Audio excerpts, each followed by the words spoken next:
To start the engine, you must have your intelligent key with you. Apply the brake pedal and then push the ignition switch. To stop the engine, move the shift lever to the park position and push the ignition switch to the off position. Pushing the ignition switch once without applying the foot brake will place the vehicle in ACC mode. When the ignition switch is pushed a second time, it will change to on, and a third time returns the ignition switch to off.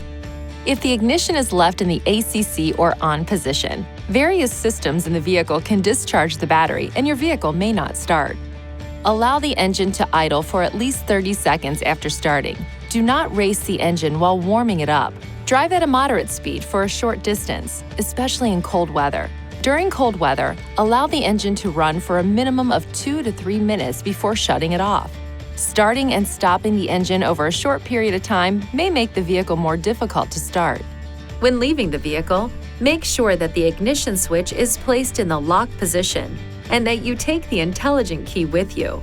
As a precaution, if the driver's door is open while the ignition switch is in the ACC or on position, a chime will sound.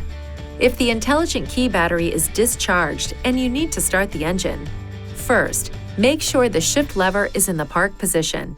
Then, touch the ignition switch with the intelligent key and a chime will sound.